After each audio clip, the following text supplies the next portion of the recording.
যদি কোনো ছেলে যদি মোটর বাইক যদি শ্বশুরের কাছ থেকে নিয়ে থাকে, কোনো যুবক ছেলে যদি শ্বশুরের কাছ থেকে যদি মোটর বাইক নিয়ে থাকে, তাহলে তোমাদেরকে বলছি শুনে রাখো, মোটর বাইক কালকে সকালবেলাতে তুমি তোমার শ্বশুরকে গিয়ে ফিরিয়ে দাও।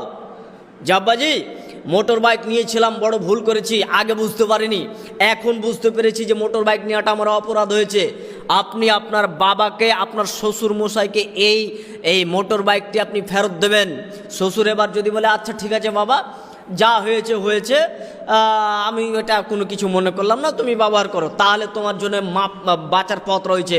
নচেত যদি এই যৌতুকের মোটর বাইক নিয়ে যদি তুমি চলো, তাহলে তোমার অশান্তি তো সারা জীবন থাকবেই, মৃত্যুর পরেও তোমার জন্য কঠিন জবাবদাহি দিতে হবে। এবং তোমাকে বলে রাখি, তুমি এই যৌতুক নেওয়ার কারণে, এই মোটর বাইকটি নেওয়ার কারণে তুমি আল্লাহর কাছে যদি দোয়া করো, তাহলে তোমার দোয়া কবুল হবে না। একটা হাদিস দেখাই, আবু হুরায়রা রাদিয়াল্লাহু তাআলা আনহু বলেন, রাসূল সাল্লাল্লাহু আলাইহি সাল্লাম বলেছেন যে আল্লাহ হচ্ছেন পবিত্র এবং আল্লাহ পবিত্রকে পছন্দ করেন। এই কথাই আল্লাহর নবী বলছেন। তারপরে তিনি বলছেন, শোনো শোনো শোনো, একটি লোকের কথা, যেই লোকটি সফর অবস্থায় ছিল, লোকটি সফরের অবস্থায় ছিল, সফর করতে করতে করতে করতে লোকটি বিপদে পড়ে গেছে, লোকটির গায়ে ধুলোমালি লেগে গেছে, লোকটি এখন বিপদে পড়ে গেছে। লোকটি বিপদে পড়ে লোকটি এইভাবে আসমানের দিকে দুইটি হাত তুলে বলছেন, ইয়া রাব্বি ইয়া রাব্বি, আল্লাহকে বলছেন হে আমার প্রতিপালক, হে আমার প্রতিপালক।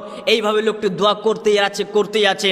আল্লাহ রাসূল বলছেন দুঃখের বিষয় কি, মাতআমুহু হারামুন, তার খাদ্য হচ্ছে হারাম, ও মাশরাবুহু হারামুন, তার পানীয় হচ্ছে হারাম, ও মালবাসুহু হারামুন, তার পোশাক হচ্ছে হারাম, ও গুযিয়া বিল হারামে, এবং তার জীবিকা নির্বাহ হারাম।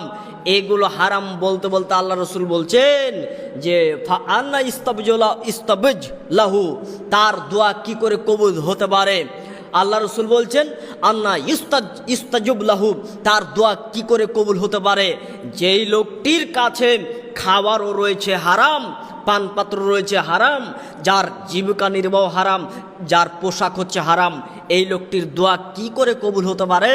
আল্লাহর নবীর এই হাদিস থেকে বোঝা যাচ্ছে যে যদি হারাম কোনো মানুষ যদি ভক্ষণ করে, পরিধান করে, ব্যবহার করে, জীবিকা নির্বাহ যদি তার হারাম হয়, তাহলে তার দোয়া কবুল হবে না। আর যেই কথা বলছিলাম, বর্তমান সমাজে যৌতুক শুধুমাত্র বিবাহর সময়তেই যৌতুক, যে একটা মোটর বাইক নেই শুধু এটাই যে যৌতুক তা নয়, এরপরেও আরও অনেক অনেক যৌতুক রয়েছে। একটা একটা করে দেখাই যৌতুক আরও কত কত জিনিসগুলো রয়েছে। সময় তো দিনই